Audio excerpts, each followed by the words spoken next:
First off, I'd like just to welcome everybody. This is the first time we've had a PTSD town hall here in Western North Carolina. So I want to thank everybody coming out. We have information tables out in the back. I'm sure some of you have been there. Some local nonprofits, state agencies, county agencies, and the federal VA is here as well. On that note, they will be here from 11:30 to 2 o'clock to address any personal claims or to talk to them about your claim that you may have going on right now at the regional office. They will be here from 11:30 to 2.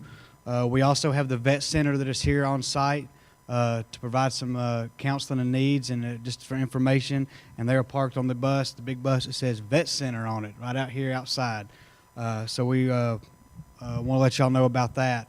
We'll get to some logistical items here shortly, but first I'd like to recognize first off, all of our veterans that's in attendance. If you're a veteran that served this nation, would you please stand?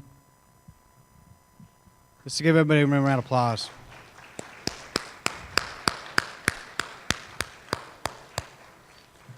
And importantly, too, I think we always fail to identify our veterans, but more importantly, their family members and spouses. I think the spouses, if you're a spouse of a veteran, would you please stand, and let's give them even a larger round of applause.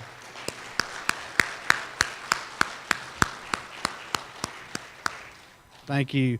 At this time, I'm going to ask Miss Lyric to please come up, and for everybody to please rise. She's going to sing our national anthem.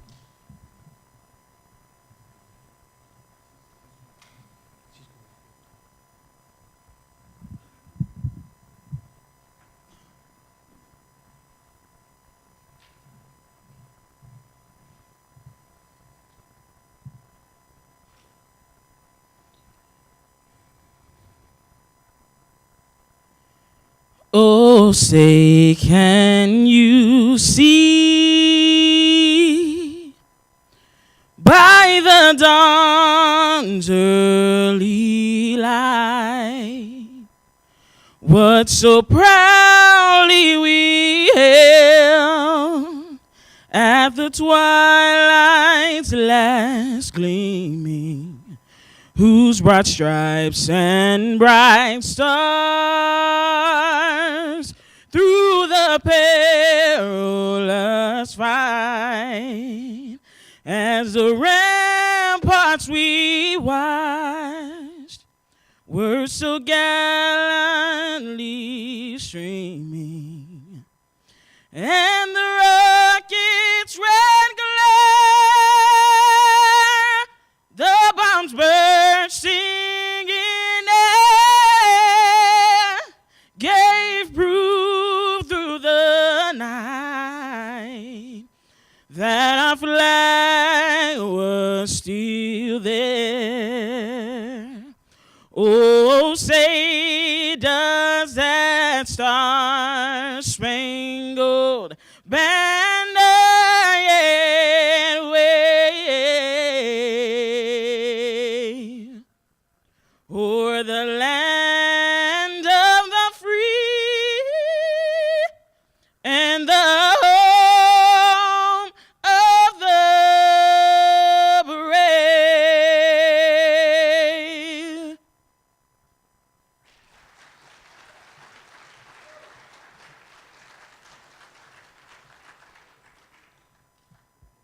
At this time, I'd like to ask for Mr. Ted Minnick from the VVA to come up and lead us in the Pledge of Allegiance.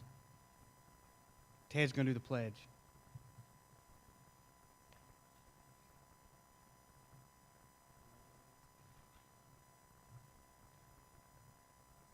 Y'all please say with me our Pledge of Allegiance.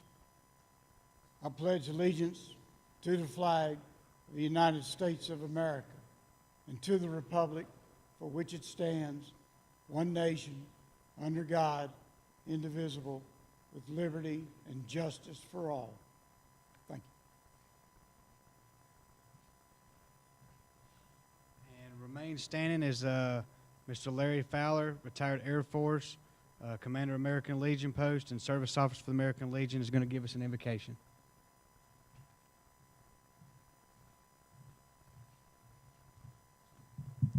Please uncover if you have got a cover. Join me in prayer. Heavenly Father, we are grateful for this day, for this moderate weather. We ask you to bless those organizations, the Vietnam Veterans of America, and all the other organizations that have come out to be with this very special program. We are mindful that not too long ago, we celebrated, for lack of a better word, Memorial Day to honor those who have passed away. But today is very special in that we honor and try to present programs that will be of interest to our veterans. And people say, what's it all about? Well, I can tell you, as a veteran service officer, our veterans that come back, male and female, their bodies may be physically present, but what I call dealing with veterans with broken bodies, broken hearts, and broken minds. These are things that are confusing and hard to explain, especially to the parents or to the spouses or to the children.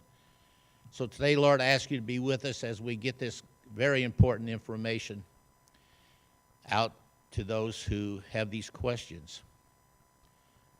And last of all, Heavenly Father, we ask you to bless and keep a special hedge of protection around our active duty people who even now serving overseas and guarding the gates of freedom. All this we ask in your precious name. Amen.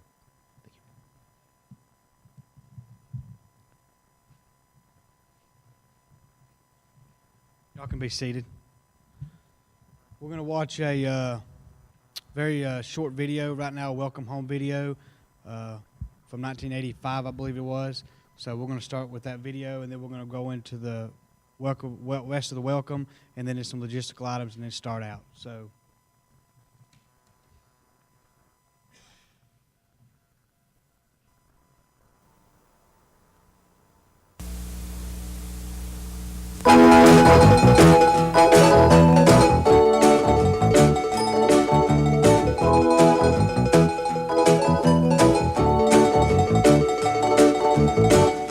Time to honor those who served, it's time to compensate.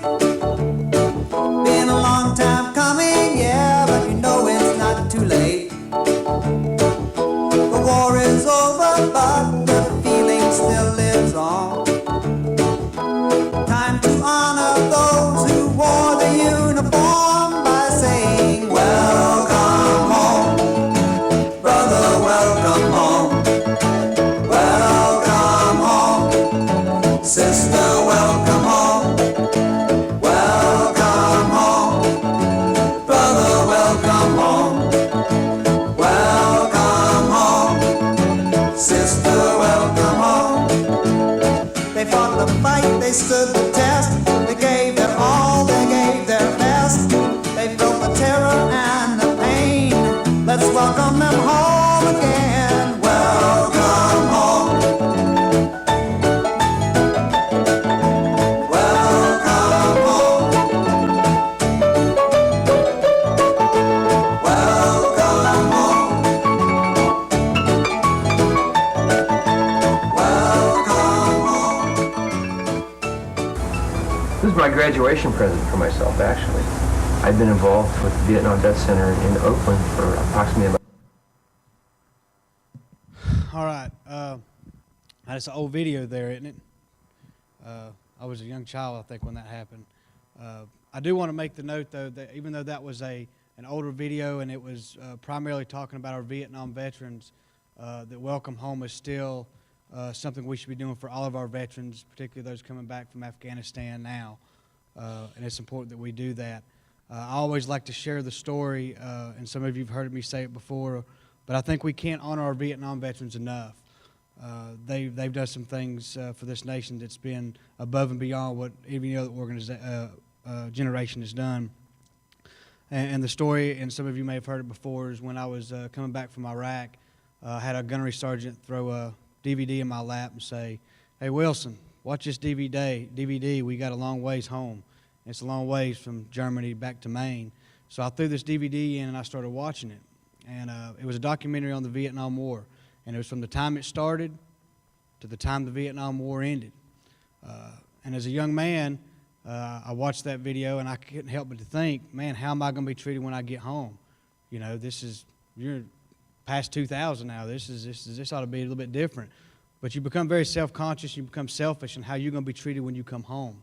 So all these emotions started going through my mind. We land in Bangor, Maine. I get off the airplane. I'm still nervous about this. I'm like, man, surely there won't be any people protesting. I mean, surely it won't be, somebody will be there for me to welcome me back. And as I walked through there, all I could think about is how the Vietnam generation was treated, and I was nervous. As I walked through the tunnel and we opened up inside the tarmac, you saw red, white, and blue balloons and confetti and people cheering and bands playing. And at that moment, I was like, whew, thank God. But as soon as that moment hit me, I felt guilty. I felt bad about myself because the Vietnam generation was not treated that way when they come home. So as I keep on walking through, I walked out and it opened up, and there was a couple of these biker guys standing there, and they looked like they'd been on the road for probably about a year. Big burly beards and vest on, and hats had Vietnam veterans put on it. And as they looked at me, made eye contact with me with two of them, they kept eye contact on me. And as I walked through the crowd that were coming out, they started coming right up to me, and they looked like they was on a mission to really slug me out. And I was getting a little nervous there because, I'm a little fella. And these guys come right up to me, and as I got up to them, they reached out and they pulled me in tight, and they said, "I love you, brother." And that takes a heck of a man and a heck of a generation to go through what they went through.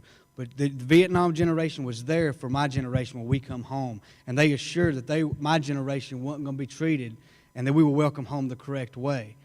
And you were let down. That Vietnam generation was let down. And you still are providing for my generation and for us. So I want to thank you on behalf of myself for welcoming me home the way that you should have been welcomed home years ago. So I think that a video like that is very appropriate even now to make sure we're doing what we need to be doing. I would like to recognize some people in attendance, some dignitaries in attendance. Commissioner Mike Fryer. Where's Commissioner Fryer at? From Buncombe County. He is here in attendance today. Let's give him a round of applause. I saw Mr. Colton Overcash sneak in over here from Senator Tillis's office. Colton, raise your hand. Let people know who you are. And Miss Robin Ramsey from Senator Burr's office is also in attendance. At this time, I'd like to have Miss Cheryl Rawls come up from the regional office. Miss Rawls is the director of the Winston-Salem regional office, and she's going to say a few words. Her and her staff are here today from 11 to 2 to talk to you about individual claims. And if you do have an individual claim out there, you need to go talk to them now because they have the ability to make that process go a lot faster since you are here today. Ms. Rawls has done a phenomenal job with redoing what the regional office is about. She has really got the backlog down and working on appeals. So she has done some great things, and she can probably get up here and speak without the microphone, but I'm sure she's going to use it. So give her a round of applause.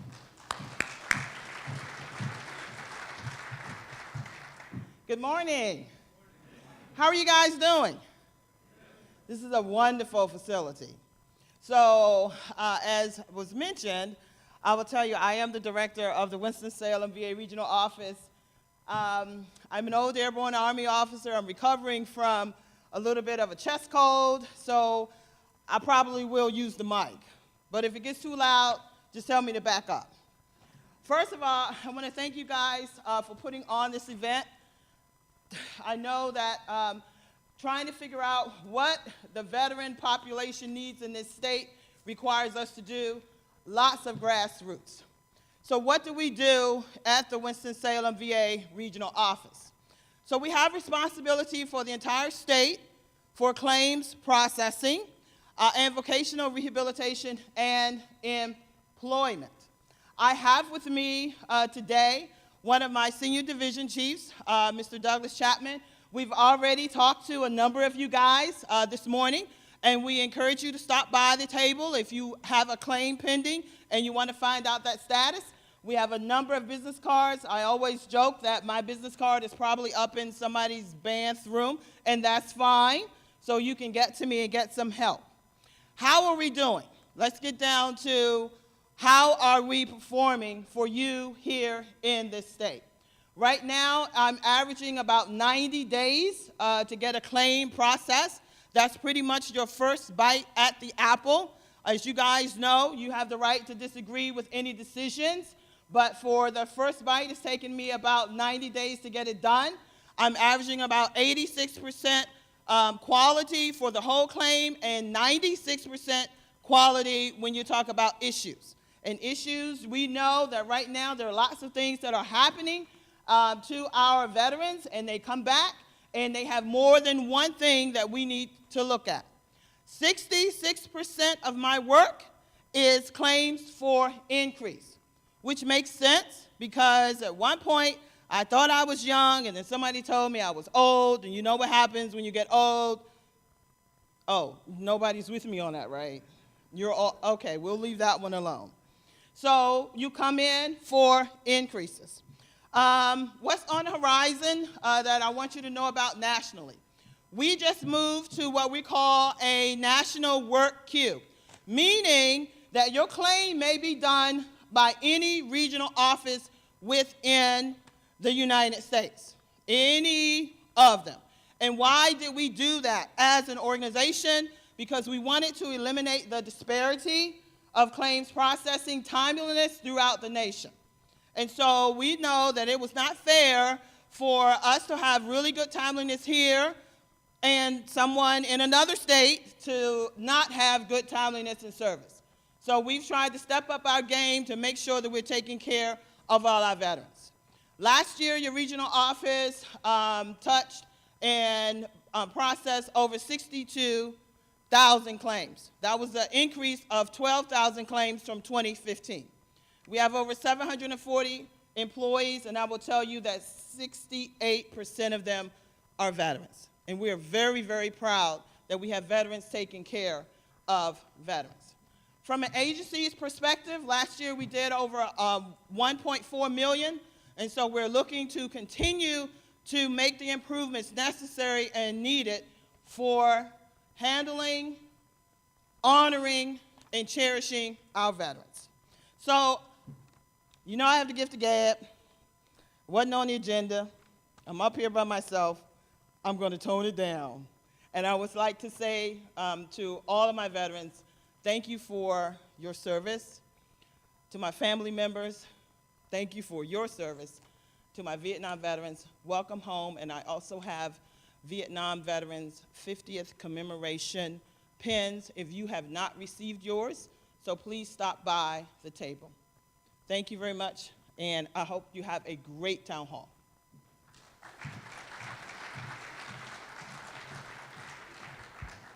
Thank you, Ms. Rawls. Now I'd like for Ms. Robin Ramsey to come up. Mr. Dennis King was unavailable to be here with us, the president of AB Tech, but Ms. Ramsey is going to speak on his behalf, so I'm going to let her say a few words, and then we will get going. Good afternoon. It is afternoon, isn't it? Got here a little early this morning. First and foremost, I just want to say welcome to AB Tech. Me and Mike Fryer, I think we're the only trustees here in the room, but we sit on the board of trustees for AB Tech, and it is a true honor. As you can imagine, this facility is brand new, and you're probably one of the first groups to use it. I hope they continue to use it. It's an amazing facility, great parking, which is important.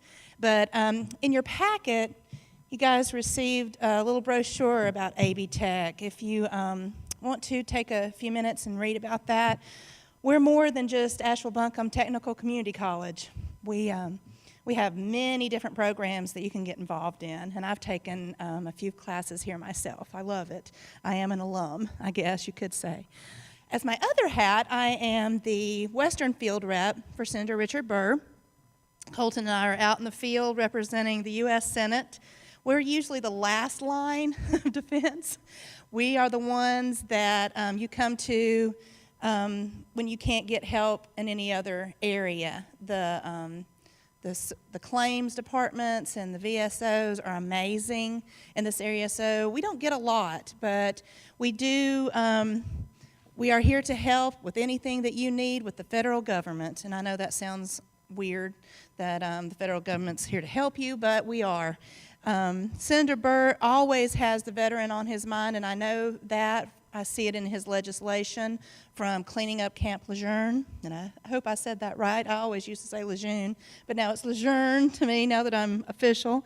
And with the Agent Orange claims, he was instrumental in helping the descendants of those who had been exposed to Agent Orange. The reason I know that Senator Burr has the veteran on his mind on a continual basis because he wears a bracelet. And that bracelet was given to him by Kyle Carver. His son, Mitch Carver, was killed in Afghanistan. And he never takes it off, not even in the shower. It's always on him.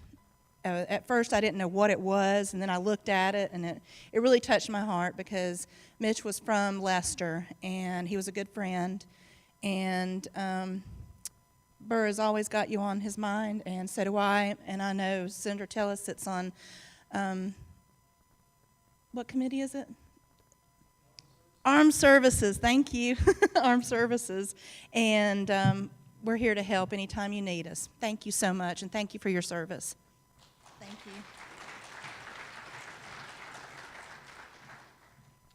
All right, we got one more here. If Mr. Rossi Nance would come to the stage, pleased to make an announcement. Mr. Nance is the VVA North Carolina State Council President. He's also a U.S. Army veteran. So, Rossi, you say a few words there.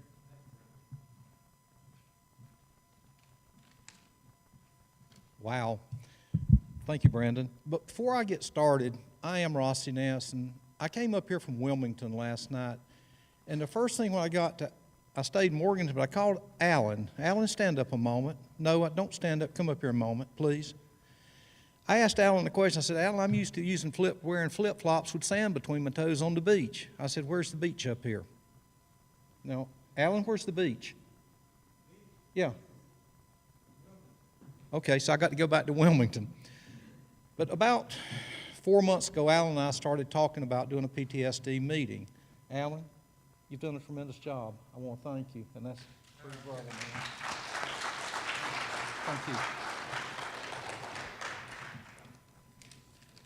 Alan has emailed me so many times and so many 48-minute phone conversations. I hope your phone still works.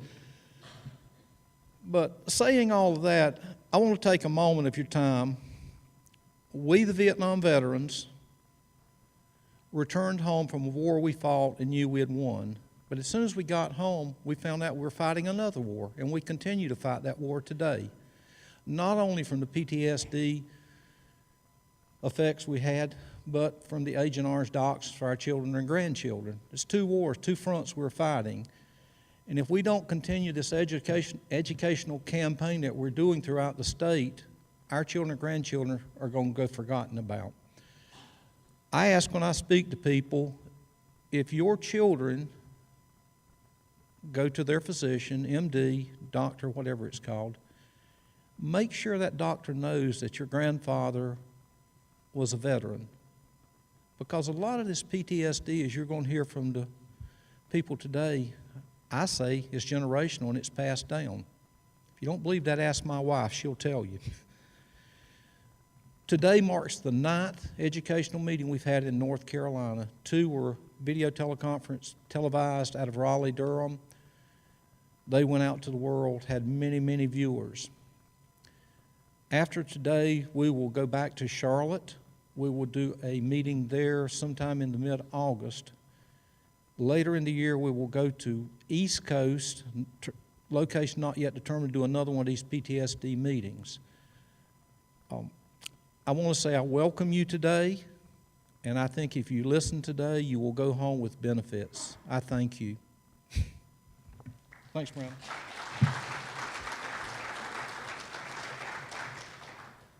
Go over a couple logistics real fast. The restrooms are located right outside next to the registration table out here to the right. And in the very back, there's 2 restrooms located back there. I will ask everyone to please quiet their cell phones when the presenters are speaking. Put it on vibrate.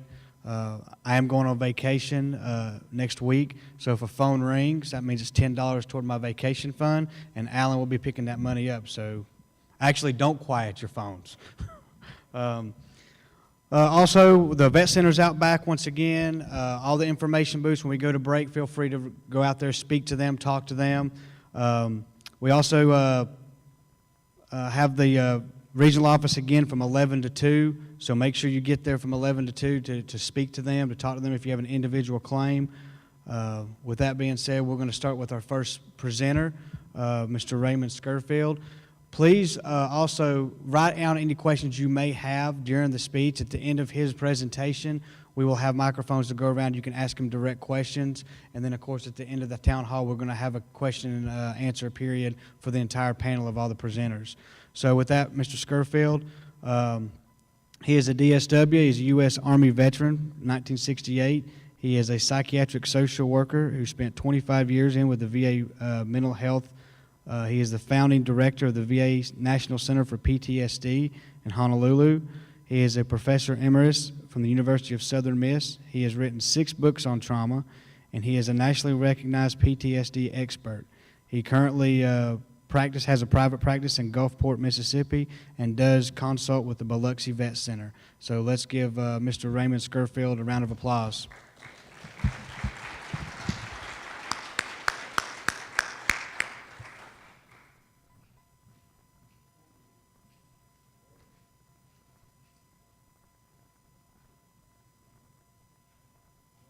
Testing. There we go. All right. It's a pleasure to be here. I was honored to be asked to come when my longtime colleague and friend Alan Burkell called and told me about this presentation that was going to be happening today. I want to mention that, let me ask, are there any first responders in the room? I want to thank you for your service too, because to me you all are the civilian equivalents of the military. And thank you very much for your service to our communities as well. I wanted to start off by saying that I personally have a problem with the term post-traumatic stress disorder. A lot of people suffer trauma in war and out of war, and they are labeled disordered. I don't believe that a lot of these folks who are labeled disordered are actually disordered. A lot of the symptoms that you hear about are normal and expectable in people who go through trauma. It's normal and expectable.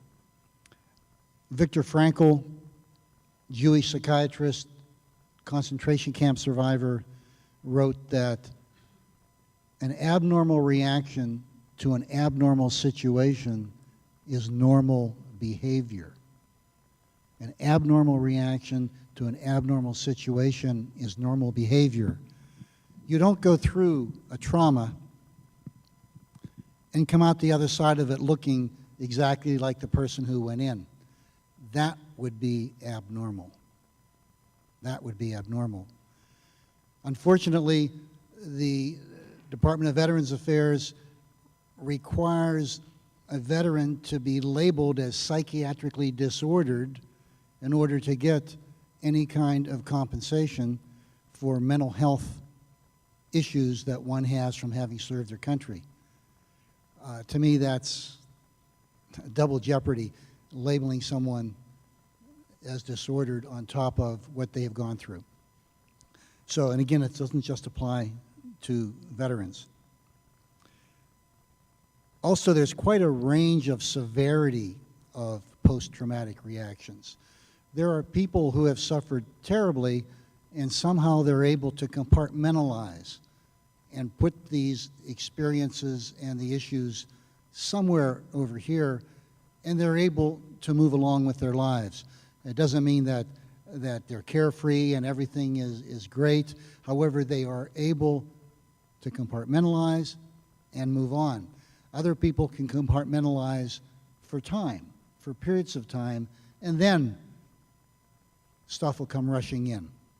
And you'll deal with that, and then you'll put them back again and compartmentalize them again. This is part of what we learn in our dealing with trauma so that it doesn't totally incapacitate us and allows us to be functional. I like to say that, well, some people also say, is PTSD curable? If you have PTSD, do you have it forever? Well, what you have forever are the memories. Traumatic memories don't disappear. They're unforgettable. However, when you are in the midst of heavy reactions, it's like being in a 3D Cinerama theater, Dolby surround sound, and Technicolor, everything's going off. You're in the middle of a flashback or having emotions and memories. That doesn't mean that you have to have that be your experience forever. I've worked with many veterans. I know many veterans who, over the course of time and getting the right kinds of healing and support, they're able to get to the point where, no, they don't forget their war trauma, but they're able to more or less put it over. Instead of being Dolby Cinerama surround sound, it's like a little black and white TV over in the corner, and you have the memory. And you're able perhaps to turn down the volume, and you move on. This is what you can hope for. I call it, you can learn to more peacefully coexist with unforgettable memories.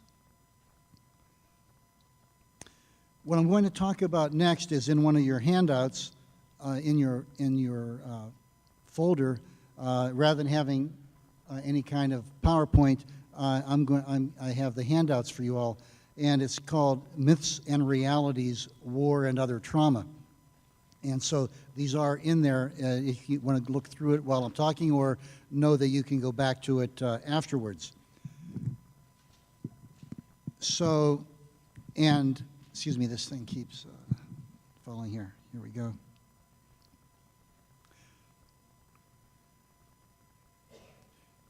First of all, the second myth I have on the page here, time heals all wounds. Oh, that that were true. Old people like me would be paragons of mental health. Time doesn't heal all wounds.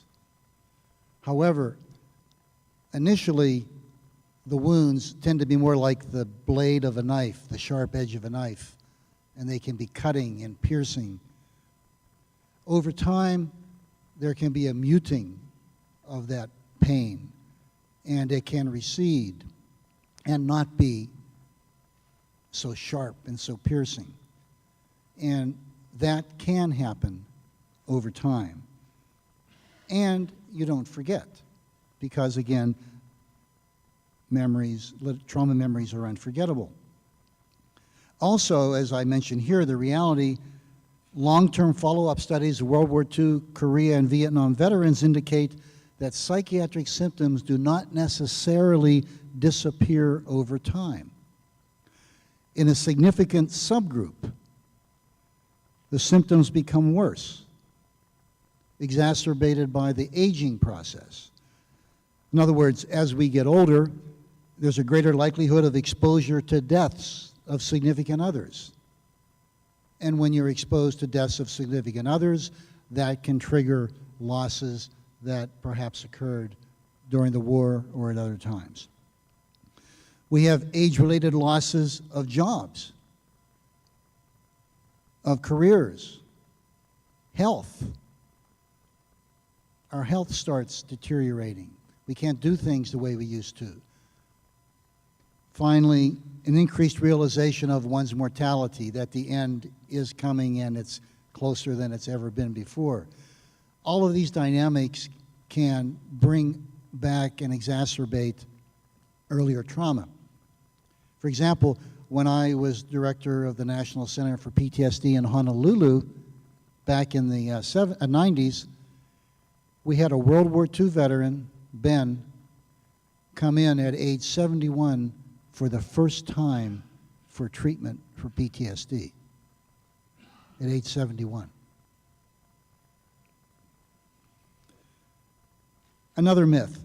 My trauma was not as bad as what others suffered, so I shouldn't be feeling so badly.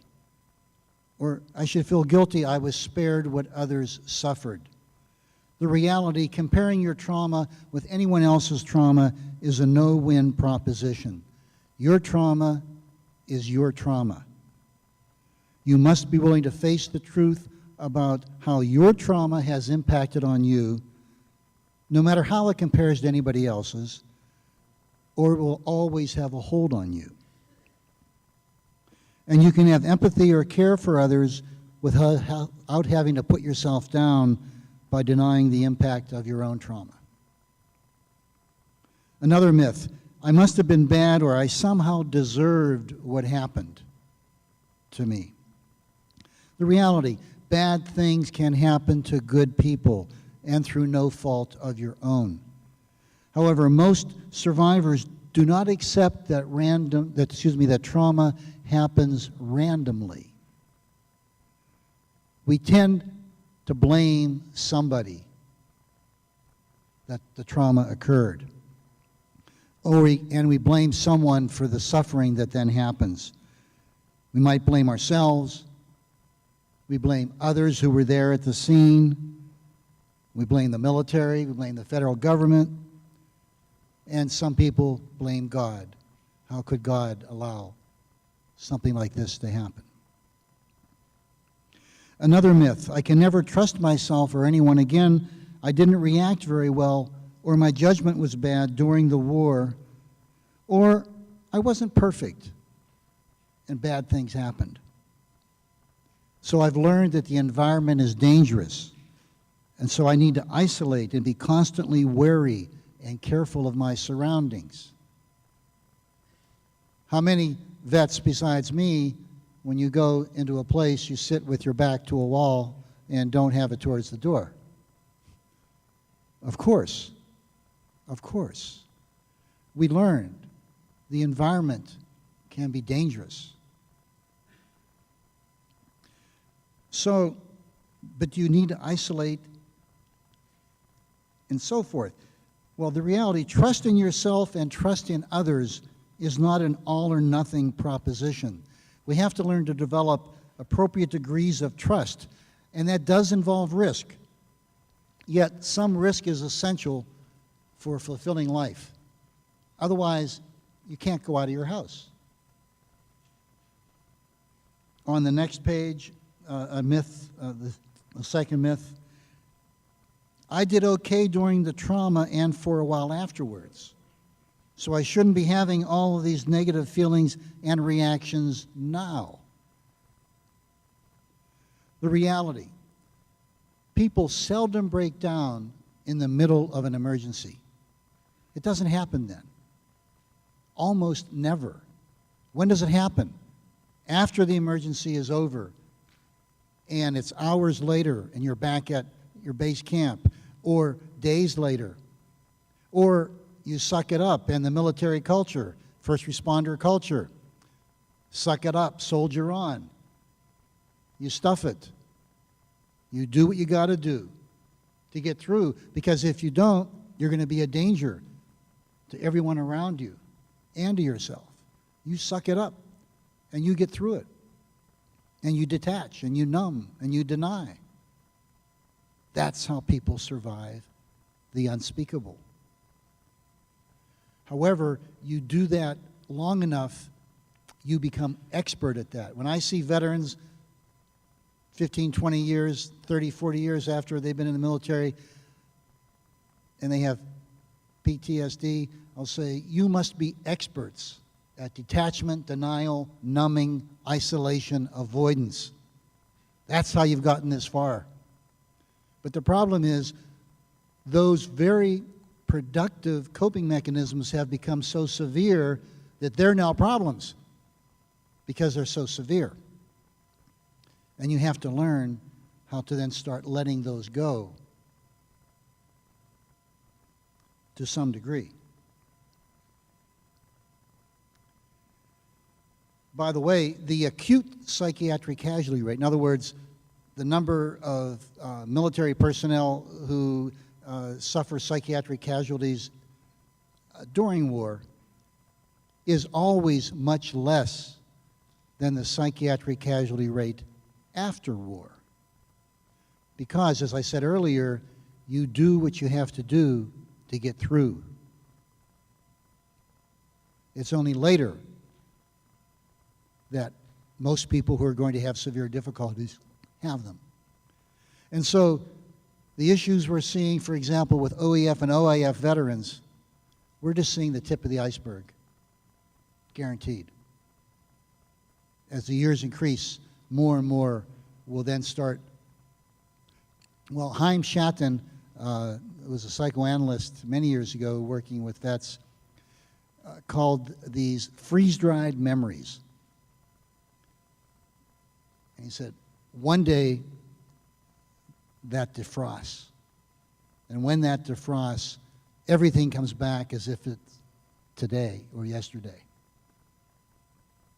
And believe me, a lot of OEF, OIF veterans have freeze-dried memories, and they're going to be defrosting one day. And then we'll see them in clinics and so forth. Another myth, which is near the bottom of this page, most trauma survivors are highly motivated to eliminate or reduce PTSD-related symptoms like isolation, numbing, physical arousal, hyper-alertness to the environment. Wrong. A number of PTSD symptoms, like I just mentioned, also are survival modes that were learned during or following the trauma. Thus, veterans are very reluctant, ambivalent, or not interested in giving them up. For example, a survivor oftentimes might feel that it's quite justified to stay isolated and apart from others because we're different. We're not going to be understood. Don't feel comfortable in social situations. Or we believe that to let ourselves feel emotions once again will only result in painful reliving of traumatic memories. Or we believe it's wise not to trust the environment and be very wary of the environment, that being constantly on alert is a necessary protection against an unpredictable and dangerous world. These are symptoms of PTSD, and yet they're also coping mechanisms for people who have suffered trauma, which makes it so hard to give them up. The next page, I'm going to talk the myth about the impact of war or deployment on former combatants or other trauma survivors is mostly negative. The reality, typically war, deployment, military service has both significant positive and negative outcomes or impact while deployed, following your return, and later. One study done many years ago, 1983, showed that 56% of veterans felt their war and military experiences were entirely or mostly positive. 56%. 33% felt their war and military experience were equally positive and negative. About 11% felt entirely or mostly negative impact. So, what are some of the positives from war, military, deployment? Increased sense of pride in serving our country, developing patience and self-confidence, powerful bonds of comradeship with other veterans, oftentimes stronger than our bonds with brothers and sisters. Doing very well under trying circumstances oftentimes. Doing very well. And there are negatives for those who are negatively impacted by their military experience, and they could also have the positive impacts. For example, loss of civic pride, loss of faith in America, cynicism, loss of innocence, perhaps an inability to make friends, unresolved grief or anger that needs to be dealt with. Perhaps feeling hopeless that the pain will never end. I live on the Gulf Coast, and oh, by the way, I wanted to introduce my wife, Margaret Scurfield, who has been working as a social worker with the Navy for 29 plus years continuing, and there she is right there. And Margaret is an expert on working with service members and families and the challenges that are being faced. Katrina wiped out a lot of the Mississippi Gulf Coast, including the university where I taught, including losing everything professionally in our building and in our office, and a lot of people lost everything. They had to start over. After Katrina, a number of vets said it was like being back in a war zone, except we didn't have the gunfire, though some areas did have gunfire with the looting. What helped people survive Katrina over the next 6 to 8 to 10 years of struggle, I wrote about and described as the 3 F's. Family, friends, and faith. Now, faith could be one of two. Faith in a higher power, a God, or faith in the goodness and caring of humanity, of other people.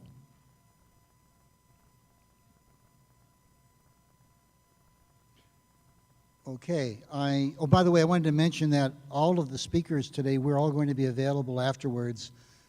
So if any of you want to talk to us one-to-one, we'll be hanging around. I know it can be difficult sometimes to talk in a large group. Let me just ask, did anything I said so far, did anyone have a comment they wanted to make? Or at this point, you're welcome to. Okay. We'll move on, and again, we're available afterwards.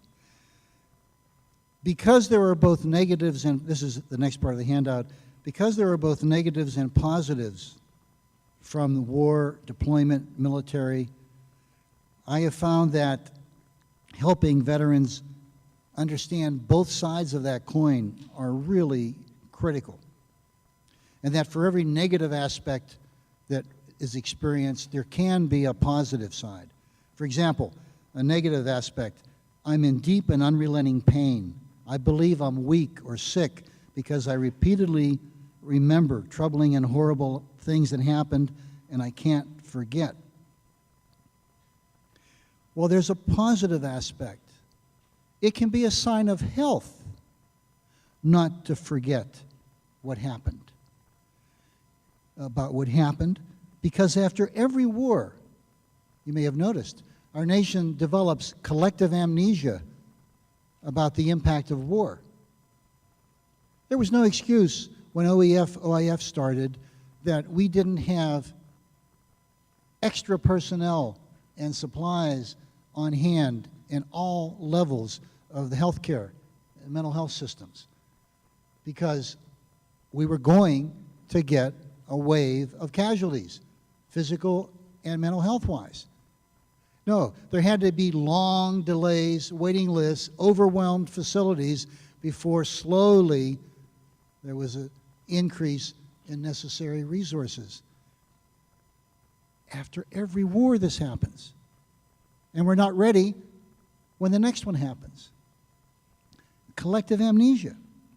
So if you forget, and I forget, about what happened during the war and the cost of war and what it does to people, short and long term, if we don't remember, who is going to remember? So, and we do not want yet another generation of veterans and their families to go through what we have gone through when our nation forgot. Another negative aspect, very low self-esteem, shame or guilt. I was imperfect, I made mistakes. I hesitated too long. I hesitated for a split second, and it hit the fan.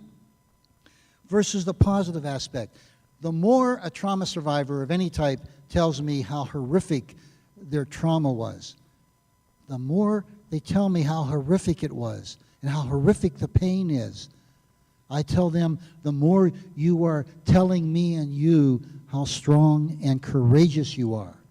Because if you were not, this would have plowed you under by now. You'd be totally insane, locked up, or dead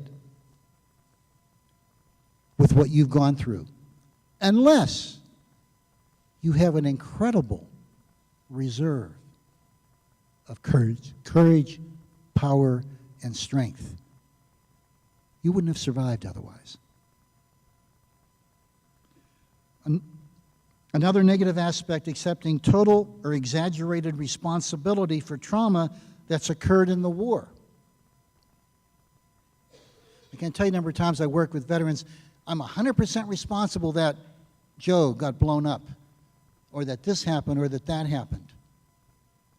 Well, I now realize and appreciate that when a democratic nation goes to war, every voting age member of our democracy bears a share of responsibility for everything that goes on in the war zone. But too many people love to leave it on the backs of the military personnel who are serving. No, it isn't just on them or on you and me. We all deserve a piece of that. Everyone who sits in front of a TV and doesn't pay attention to the war part and has forgotten there was a war going on in Iraq and in Afghanistan, and that people have come back and have melted back into the communities.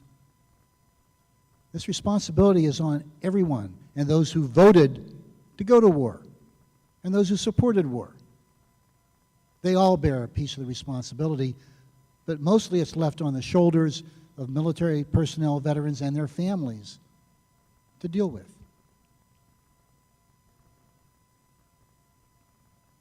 So, another negative aspect because of this kind of thing is that there's a disturbing loss of trust and a loss of faith in our country's institutions by a lot of veterans towards the military, legal, law enforcement, government, mental health professionals. And there's a positive side. A lot of veterans develop very healthy questioning of the motivations and behaviors of our various institutions, both during the war and afterwards, and realize that if institutions become immoral or incompetent, everybody suffers. When organizations pass the buck, everybody suffers, and all need to be held accountable. That's something that veterans have learned a lot about and have strong feelings about, and we should exercise our understanding about that. And that goes to the top of the next page, the negative aspect, having little tolerance or acting out when confronted by depersonalized and insensitive behaviors of authority and institutions. That's the negative part. Well, there's a positive part. Most veterans, we develop very strong convictions that we are not going to be treated like a number. We deserve better. And we have a right. And we should advocate for that and not tolerate that. Now, you can get carried away with that when you're sitting there and standing there in an office and there's someone there talking to you who's trying to explain things and you go off on them. We have to handle it in a way that's going to possibly bring some positive results. And we have a right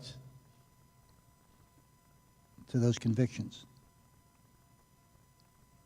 I'm going to stop there on that part, and I just have one more part to go over. Any questions or comments at this point from anyone?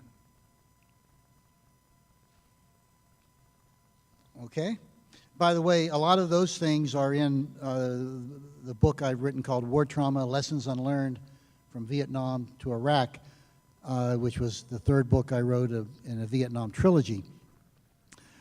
I'm now going to just briefly mention about some of the various treatments that are out there. And I'm not going to describe them, but just throw them out there to you all.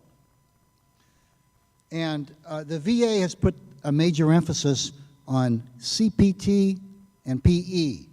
How many here know what those initials stand for? Cognitive processing therapy and prolonged exposure. These are research, empirically approved treatment protocols. Well, guess what? They really seem to work for some veterans.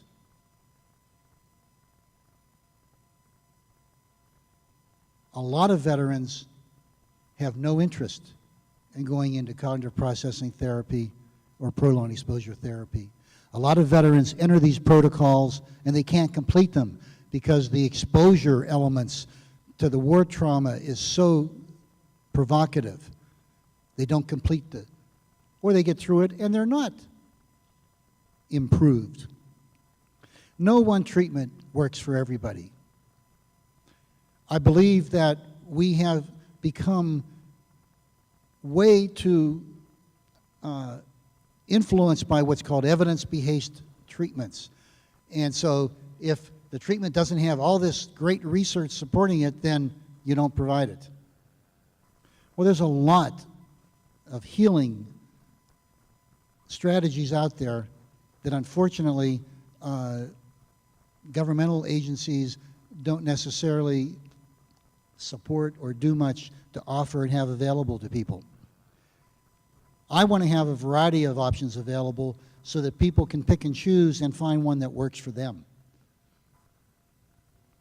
For example, I've written, my colleague Kathy Platoni, OAF veteran, and I co-edited a book called Healing War Trauma, and there are other books out there as well in which we go over a number of these, have chapters devoted to each of these types of alternative healings. And these don't cover all of them, but these are just a representative example. And if cognitive processing therapy or prolonged exposure therapy isn't for you or isn't enough for you, and you haven't looked at other alternatives, here's a list of ones that you can consider checking out for yourself. For example, canine assisted therapy. You're going to hear something about that from Ellie coming up soon. Canine assisted therapy. There's also equine or horse assisted therapy, scuba warrior therapy. There's some very exciting programs in this area. Also, a number of people have involved veterans in the creative and expressive arts, the use of music, drama, and movement as part of the healing process. There are people who have developed writing and journaling approaches, and it can be an incredible therapeutic benefit in writing and journaling. In other words, these are in addition to typical sitting down in an office and talking therapy, okay, which has its value and also has its limitations. I've developed actually a percentages of responsibility technique, which is in this book in some detail about helping veterans who have issues with feelings of guilt and exaggerated responsibility for what happened in the war zone. This is a very challenging, for many veterans, this is the biggest issue. And people are struggling to come up with ways to help with this. I have one approach that works well in this area. I'm sure there must be some others as well. Hypnotherapy is another area that's been used. Another one is engaging in social advocacy. In other words, a number of veterans have found healing through getting involved, taking a stand, whether it's with a veterans group, which is wonderful. However, some veterans don't do well in veteran advocacy because they get so caught up in the veteran stuff that it hurts their own recovery. If that's the case, then get involved in something else that you care about. Animals, kids, preservation. The very act of going out, engaging, contributing your knowledge, your skills, can be very powerful, not just for the benefits it creates to others, the benefits it creates for you. Using resources from the internet. We have a chapter on a woman, Lily Cassera, who developed a whole website on combat stress that provided a forum and got veterans to talk and got them access to various resources. You can find a lot on the internet, some of it no good at all and others of it very good. Another chapter is on the use of specific Bible scripture for dealing with various PTSD symptoms. Those of you who are Christian-oriented, there are ministries and there are scripture strategies using scripture that can be very helpful. We have a whole chapter on that. Mindfulness meditation. The military has discovered mindfulness meditation to some degree, and there are a lot of research studies on mindfulness meditation. There also are other kinds of meditation. I might add that Dr. Tom Scarano, longtime colleague and friend, Colorado. Tom, raise your hand so people, who's also a Vietnam vet. Tom has been working with veterans and trauma for decades, and he co-authored the first journal article on meditation and PTSD with Vietnam veterans back in 1985. Unfortunately, he didn't follow up and do more studies on it, and very few other people have either. Meditation can be a very, very powerful addition. I have a book coming out later this year on meditation, using it with civilian and with military trauma. And by the way, if your excuse is, I think I have too many thoughts, so I can't meditate. If that were the excuse, no one can meditate, okay? So you need to talk to someone who understands meditation and can help you deal with having a lot of thoughts. You can't just put a cork up there, okay? And a lot of people don't understand how you can deal with these distractions and have meaningful meditation. There are many studies on the benefits. Community-based programs involving different elements. We have one on quilts of honor. A good friend and colleague of mine, Cheryl Valdez out of Miami, Florida, VA, developed a whole program with quilting chapters where quilters each made a quilt for an OIF or OEF veteran while they were deployed. And then when they came back, they had a welcome home ceremony with Vietnam veterans there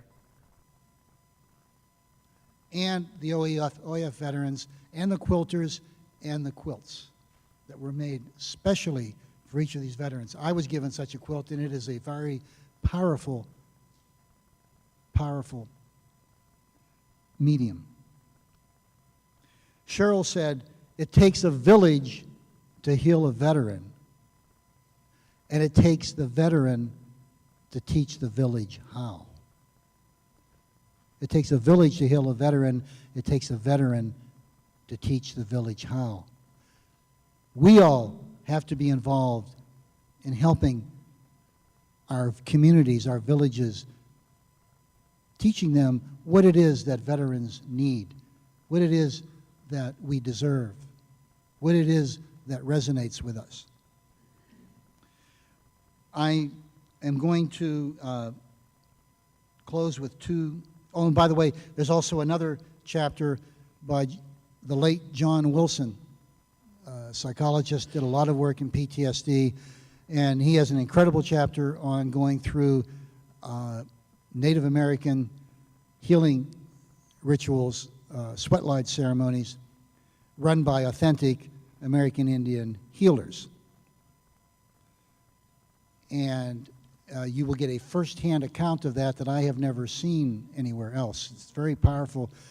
I know Alan is going to be talking, and I've talked a little bit earlier. We both have had experiences using Native American healing rituals that are properly done as part of the healing process for veterans.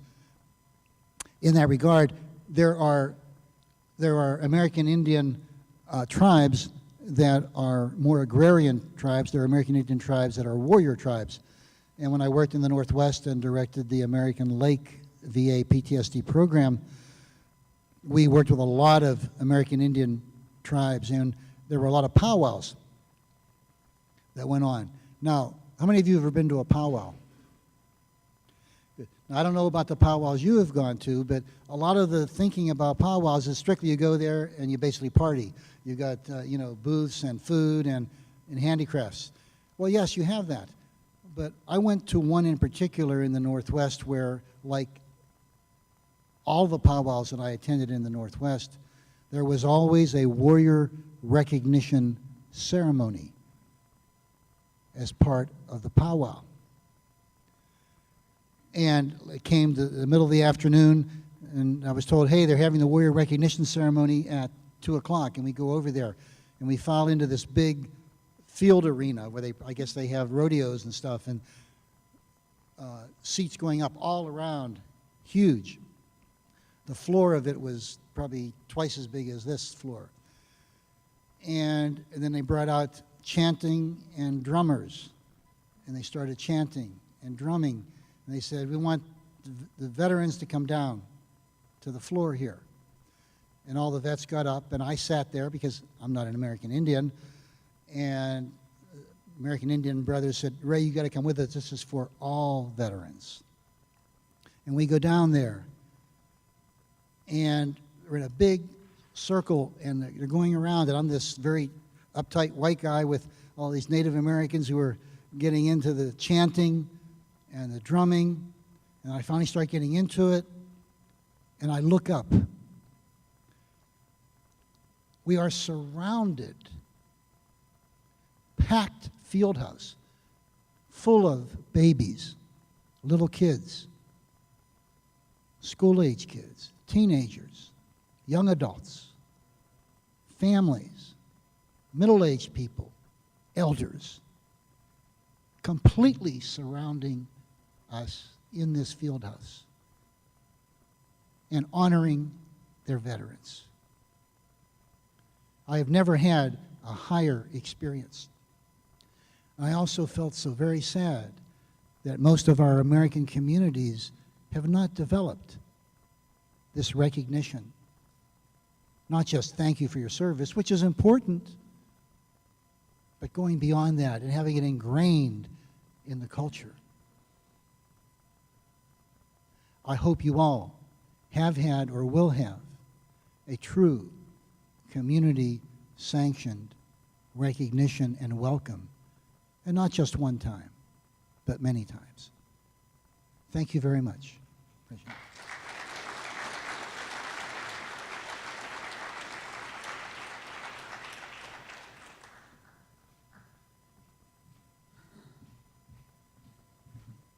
Thank you, Mr. Scurfield. Do we have any questions for him at this time? We have several microphones available. We do have a question back here from Mr. Scurfield.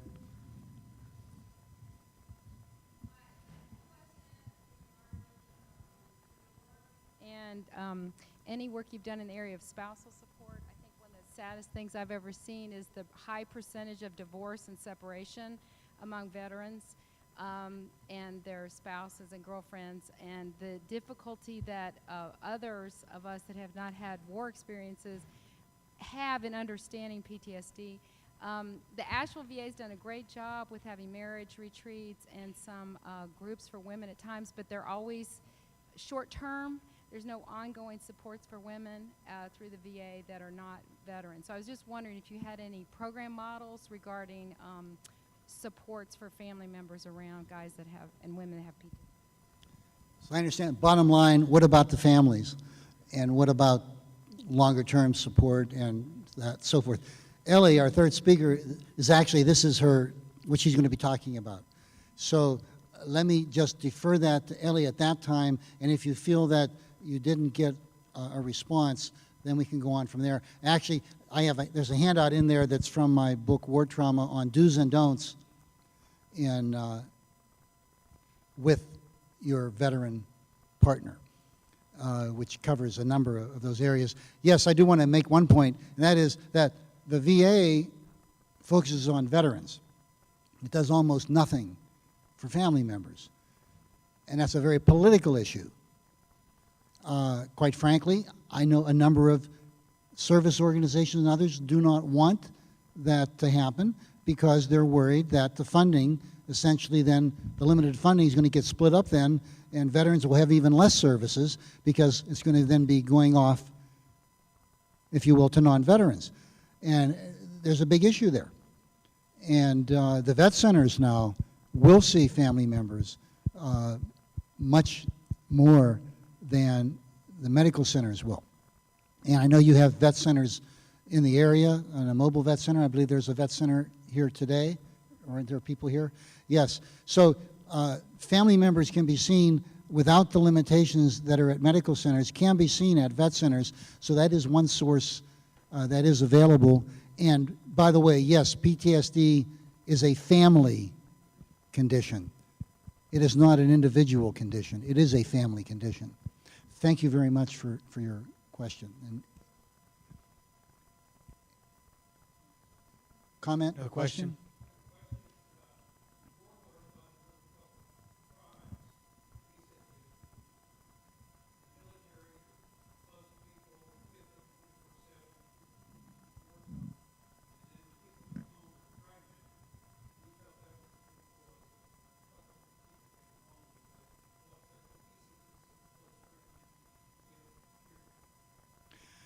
Yes, this was a comment, not a question, which is fine. And the comment was very important, that basically when you're in the military, you have your peer group. You have your support group built in. And when you get out of the military, you don't. And that is a big issue. It is a huge issue. I agree. It's particularly, well, this is one of the reasons why PTSD oftentimes doesn't appear, quote unquote, until after someone has been discharged from the military. Because while you're still in the military, you have the military culture and military support and the military culture about suck it up, soldier on, you know, and you deal with things through humor, oftentimes dark humor and inappropriate humor, but it's funny to those there. And you have bonds that are very difficult to recreate in any other kind of setting. That's because of the crucible of trauma and what happens there. So that's one of the good things that comes out of the traumatic experience, is the bonding that occurs that would never have been so powerful otherwise. And what you do afterwards. And that is a huge challenge.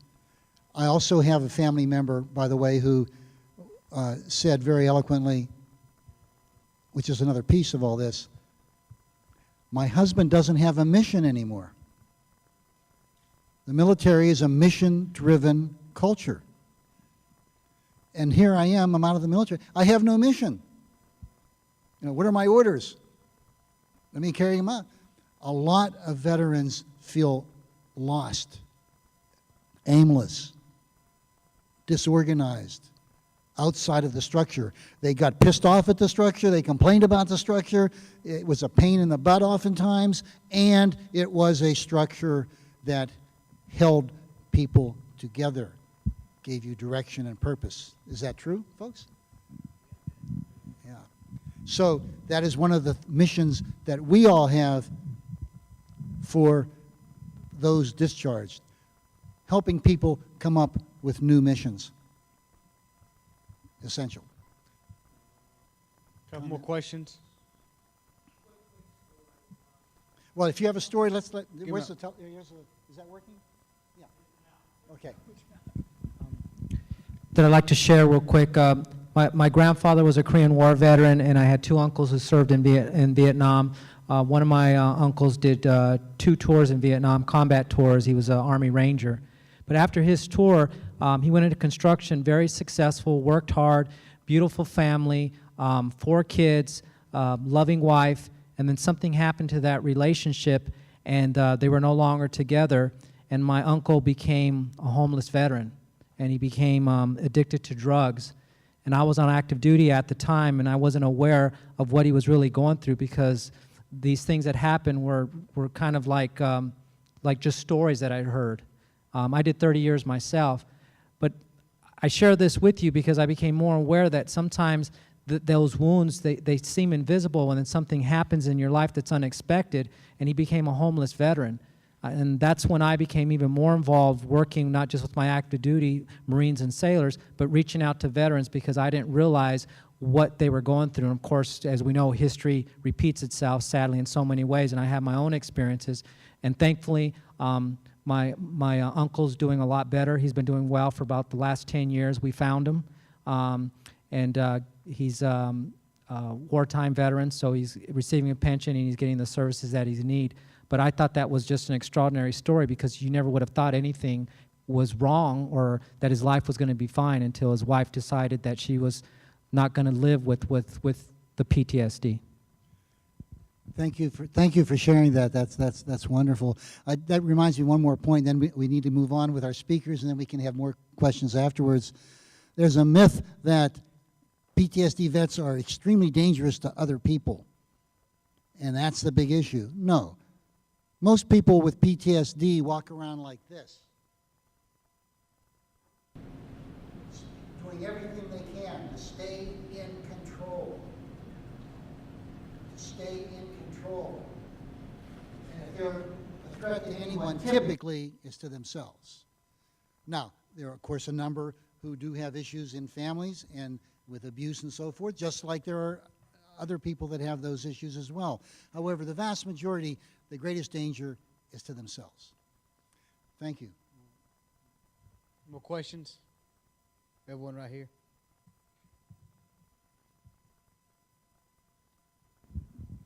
Hi, I'm grateful for this conference and stuff, and I've been, reading things, even from let's see, Chuck Hagel, supposed to be over the veterans and stuff up in Washington. He said even the PTSD has something to do with the discharges. Even a lot of people was combat and stuff. He said this 2 years ago in an article and stuff, even the type of discharge that they had. And I've read something about that in our Legionnaire magazine that was this month and stuff. And, it's a blessing that that people are coming together to bring this out and stuff, because, just one side of the story and driving down one side of the road, there's many avenues for this stuff. And thank you for coming. Thank you.